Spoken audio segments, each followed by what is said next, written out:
After the end of the Council of Nikaea, Magnus the Red had sworn on pain of death to the Emperor that he would cease using his psychic abilities. But after his return to Prospero, he and his 1,000 sons once more began to pursue the power and knowledge offered by psychic sorcery.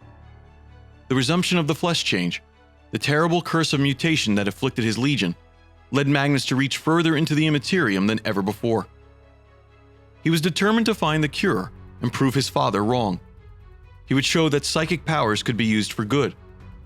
But on one of these mystical journeys into the warp, Magnus came upon something unexpected. He discovered his brother Horus's psyche in the warp, communing with the powers of chaos through the aid of First Chaplain Erebus of the Wordbearers. Erebus was seeking to convert Horus to the service of those terrible entities while disguised as Horus's dead friend Hastur Sejanus. Magnus summoned all of his energies, determined to prevent his brother from becoming a pawn of the dark gods. Within the endless dreamscape of the warp, Magnus took on the form of a pack of wolves with the symbol of the Imperial Aquila branded into their fur. Finally, after many days, the pack caught up with the psychic forms of Horus and Erebus. As the lead wolf attacked the Wordbearer's chaplain, Magnus psychically dispelled his disguise, exposing the true identity of the false Sejanus to Horus. Magnus tore away all the remaining illusions and revealed himself to a badly weakened Horus. The Crimson King told his brother outright that he was being manipulated by the powers of the warp. Magnus only realized in that moment how close Horus was to death, a weakened state that made him an easy pawn for the deceptions of chaos. He had watched in horror as Horus was overcome by his resentment of their father and selfish pride. The War Master denounced the Emperor and willingly entered into a pact with the Chaos Gods to launch a rebellion against the rule of terror. The agreement's terms were chilling in their simplicity. "Give us the Emperor," they had said to Horus, "and we will give you the galaxy." Upon his acceptance, Horus's festering wound in real space healed, and he was transformed into a champion of chaos, a vessel filled with all its unnatural power.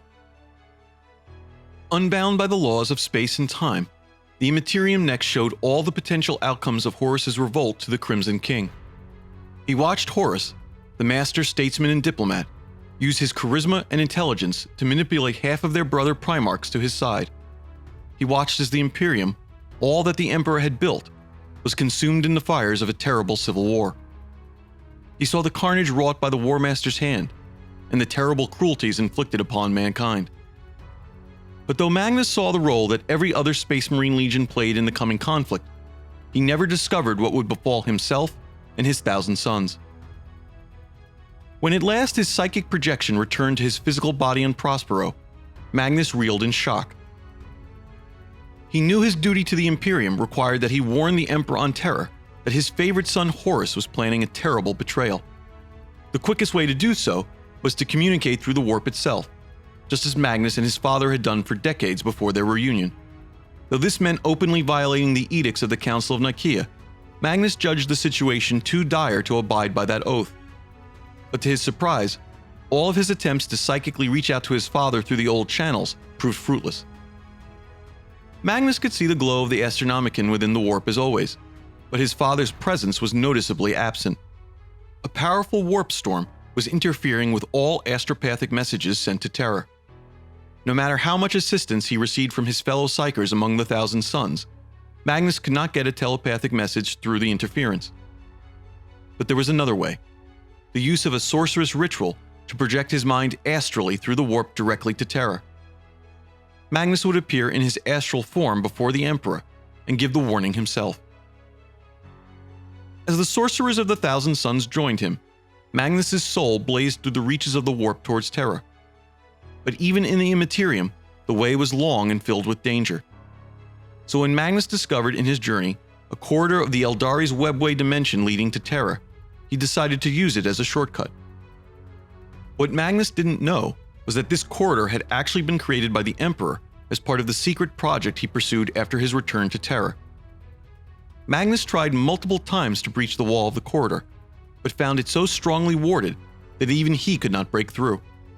It was at that moment of terrible frustration that an unknown voice from within the depths of the warp offered Magnus the psychic power he needed. Desperate, and always overconfident in his own understanding of the warp's mysteries, Magnus accepted the offer without question. Filled with new energy, Magnus tore a hole from the warp into the Webway corridor using brute force and followed the corridor to Terra. His astral form burst through a warp portal that had been constructed beneath the Imperial Palace, breaking a powerful complex of psychic wards erected around it.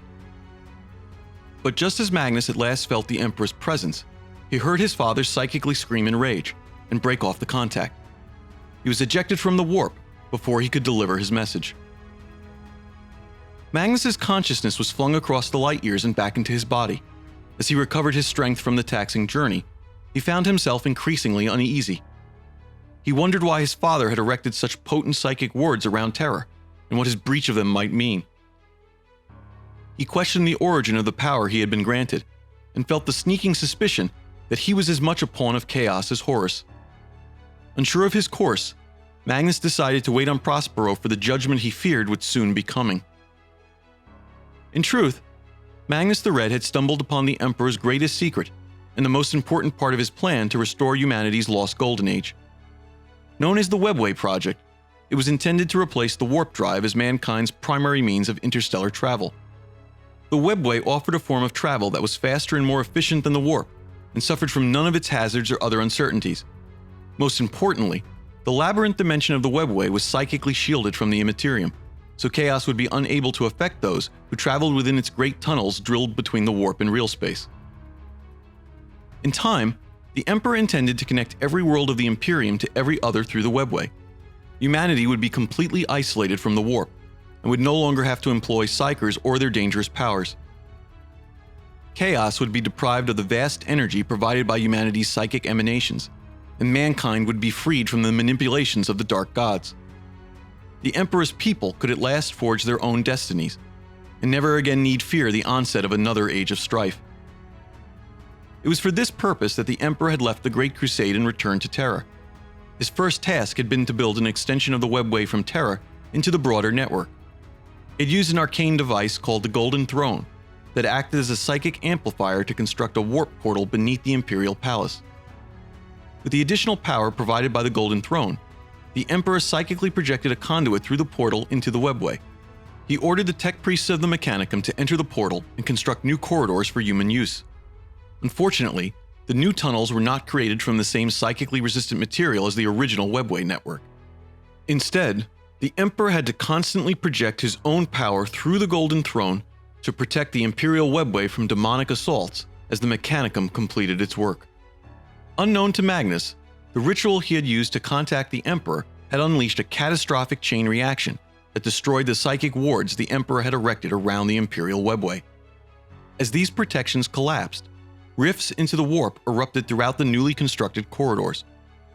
Countless demons poured through these breaches to assault the Mechanicum workers.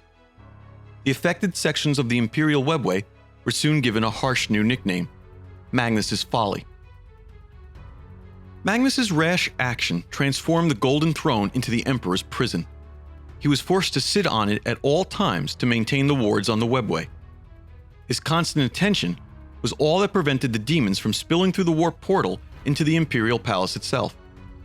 At the same time, he was forced to call upon the Legio Custodes and the anti-psyker troops of the Sisters of Silence to battle the demons. All the while, the Mechanicum worked feverishly to close the breaches.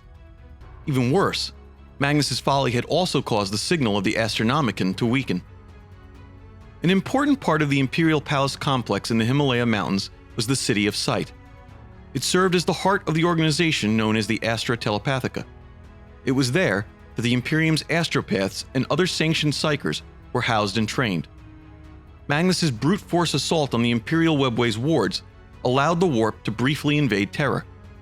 Millions of astropaths and other psychers died as their minds burned out or demons tore them apart. Miniature warp storms consumed entire settlements and flattened structures across the world.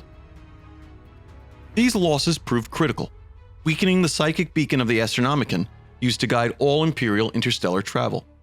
The problem was compounded by the sudden onset of potent warp storms that roiled the Immaterium across the galaxy. Communication, transport, and logistics had been disrupted, and the Imperium's business was slowing to a crawl. The problem needed to be dealt with immediately. Malcador the Sigillite, the Regent of Terror, entered the dungeons beneath the Imperial Palace to consult the Emperor. He discovered the Master of Mankind visibly straining to both maintain the Imperial Webway's wards and continue to project the Astronomican's signal. Though maintaining the safety of Terra from the breach was paramount, the Imperium could not be allowed to fall apart, and so the Sigillite offered a desperate solution for desperate times. He proposed using the psychers brought to Terra by the Black Ships for the soul-binding ritual to strengthen the Astronomican's signal. But tens of thousands would be needed to provide the necessary psychic strength, and the sheer effort would quickly strip away their life essences. Malcador was essentially proposing a vast human sacrifice, though it would buy enough time for the Emperor to complete the Webway Project. The Emperor was appalled, but realized he had little other choice.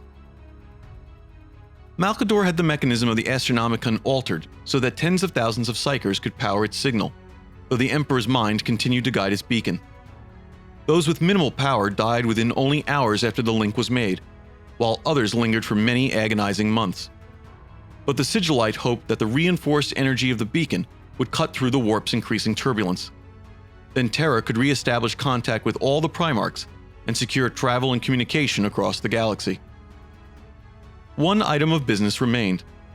The Emperor was aware that Magnus had been trying to send him a message when he had accidentally caused such widespread destruction on Terra.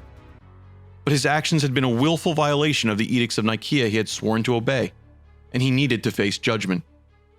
Magnus was also a potent psyker, and the Emperor hoped to use his abilities to repair some of the damage he had unleashed. The Emperor ordered Leman Russ and his Space Wolves Legion to Prospero, to apprehend Magnus and return him to Terra to face the Emperor's wrath. As always, the Space Wolves would serve as the ultimate arbiters of the Emperor's will. Just as the powers of the Warp had promised, events had been set in motion that would deliver Magus the Red and the Thousand Sons Legion into the service of Horus. Unaware of the War Master's treachery, Leman Russ was unsurprised when a detachment of the Sons of Horus joined his fleet with a message from Horus. Though the exact contents of that message are unknown, it exacerbated Russ's well-known animosity for the Crimson King. Magnus had violated his sworn oath to the Emperor to never use sorcery again, upon pain of death. His selfish actions had caused the deaths of millions. With the warp storms cutting off reliable communication with Terra, Russ decided to take matters into his own hands. The Space Wolves would not arrive at Prospero as Magnus the Red's jailers. They would be his executioners.